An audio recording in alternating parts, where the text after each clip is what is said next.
আকরাম চাচা ও কবরস্থানের রহস্য। লেবুতলা গ্রামের এক প্রান্তে ছিল একটি পুরনো কবরস্থান। দিনের বেলায়ও মানুষ সেখানে খুব একটা যেত না। চারদিকে বড় বড় গাছ, ঝোপঝাড় আর নীরব পরিবেশ।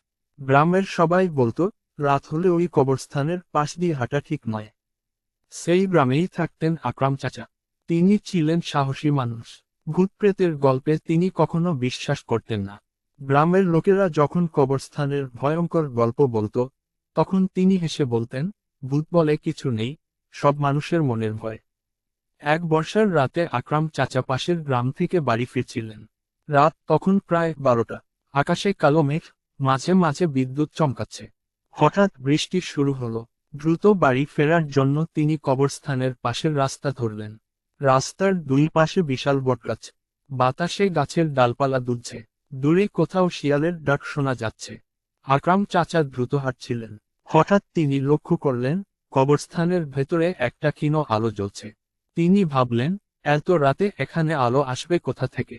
কৌতূহলবশত তিনি কবরস্থানের গেটের কাছে গেলেন।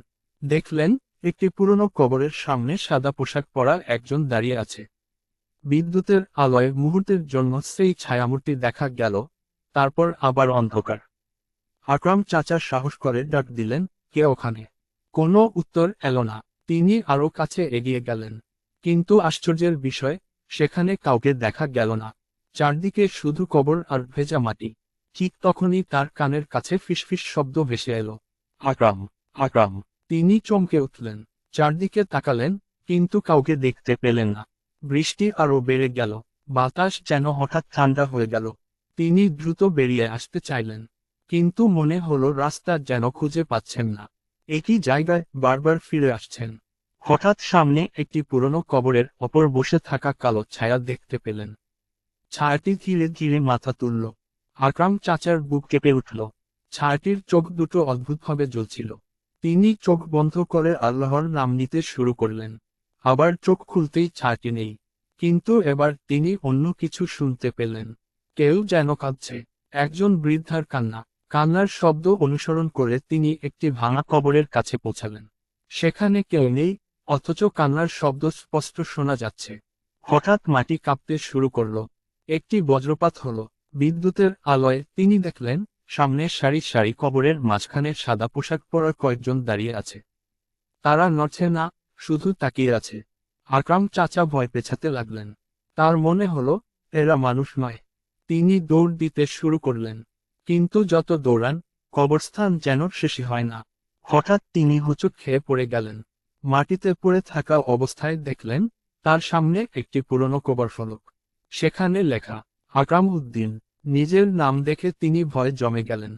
কবরফলকের নিচে লেখা ছিল, মৃত্যু, আজ রাত। তার শরীর ঠান্ডা হয়ে গেল। তিনি উঠে দৌড় দিতে চাইলেন, কিন্তু পারলেন না। ঠিক তখনই তার কাঁধে কেউ হাত রাখল।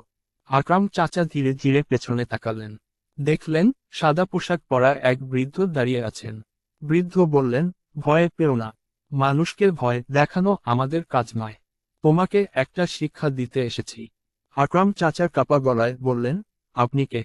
বৃদ্ধ বললেন, তুমি সবসময় মানুষের বিশ্বাস নিয়ে হাসাহাসি করো।